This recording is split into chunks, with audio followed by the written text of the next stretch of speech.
everyone. Happy Easter Eve. It's Saturday and I am just stealing the last little bit of sunlight, daylight we have here to hop on and make a quick video. Wish everyone a happy Easter. Share some of the thoughts that I've had going on today. This little cutie pie. So Thomas Nikolaus is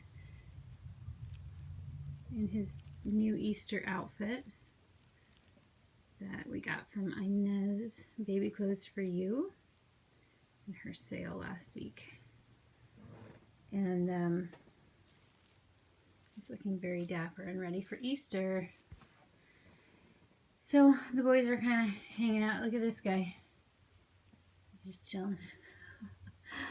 Little Ronan is passed out. Look, he dropped his binky. Oh, I just think that's so funny on the pillow. Yep, and Keanu's chilling in the little baby corner here. Also wearing a new outfit from that same sale. Looking super cozy. Yeah, so I was walking the dog today, and I was thinking about everybody's making a lot of, well, there are several videos out there now about craziness and all of that. And anyway, I don't want to talk about that, but I do want to talk about, I was wondering, like, what makes for such fighting and drama and stuff. I don't even know if I need to use that word, the D word. But what makes for so much fighting and like competition? And I was thinking, well, when I was in the workplace and my corporate offices and things like that, people have a tendency to talk about each other no matter where they're at, even if they like them. They don't want to hear anybody talking about them. But they will certainly want to share their thoughts and feelings about things with others. It's just sort of like, I don't know, second nature, I think.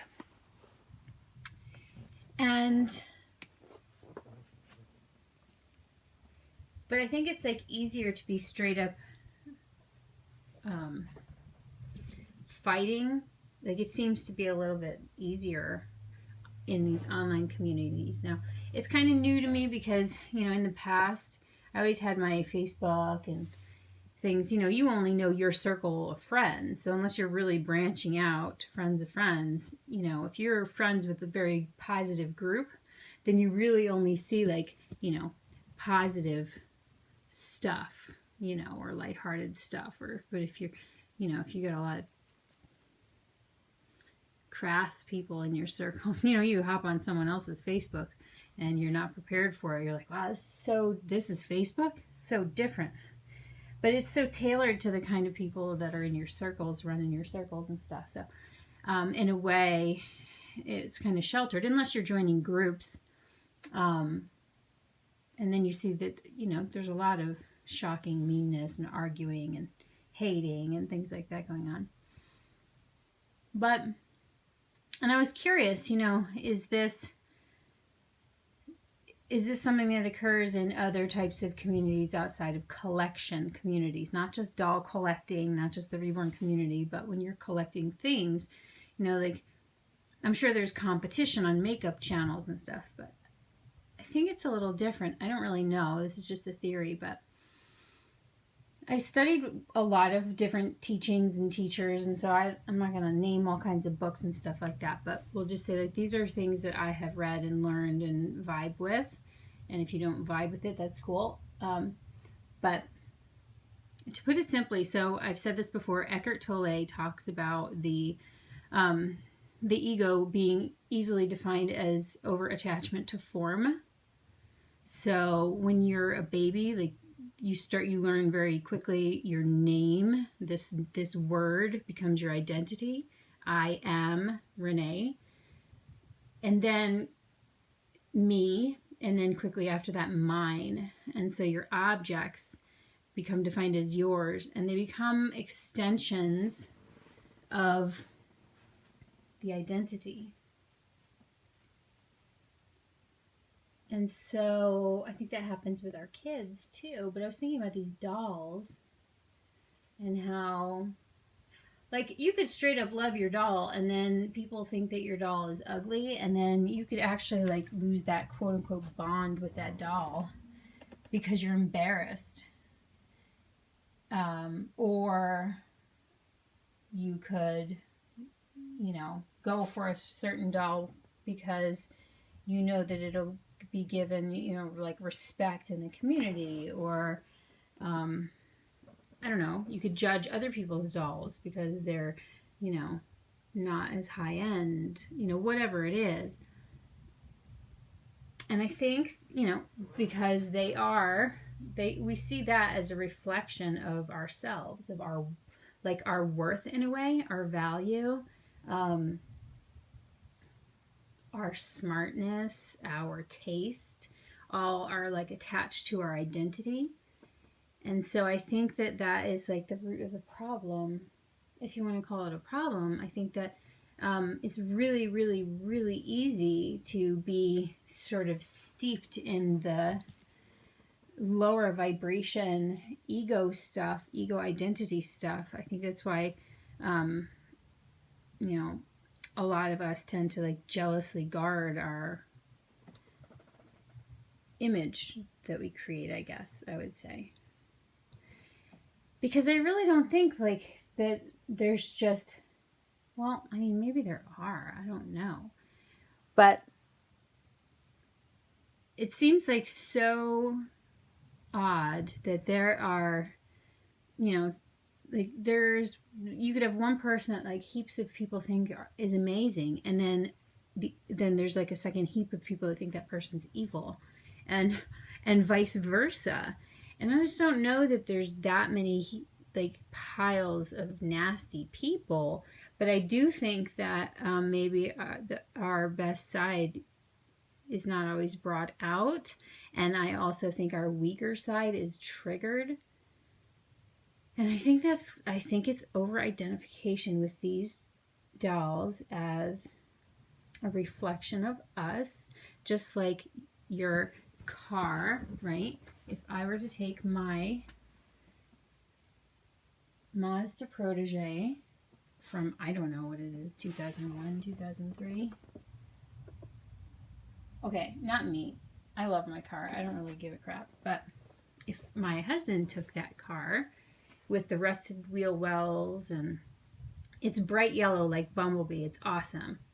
But if he takes that over to his buddy's neighborhood with all the mansions and pulls into his driveway next to his, several Audis and Porsches and whatever else he has, he may feel inferior. And if he has a super nice collector car, like the one he's been working on and building, he might feel compelled to like point that out, that he has that. And you know what? The guy standing around with the super high-end cars might judge his character or his quality or his success based on this car he has, because it's a reflection of our society. We are a capitalist society that depends on growth, perpetual growth, in order to measure success. So much so that I've even heard it said that we measure loss, we call that negative growth. And it's not sustainable. But anyway, status and all that stuff is how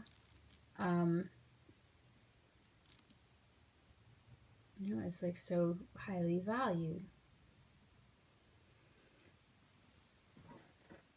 So I think that there's a lot of aspects, not just the dolls, but all the things that go along with it, that can end up becoming jealously guarded and can cause insecurities and stuff. I do not have a point. I do not have a target. I do not have a specific. I just had some random thoughts while I was walking my dog, like I always do, because my earbud died.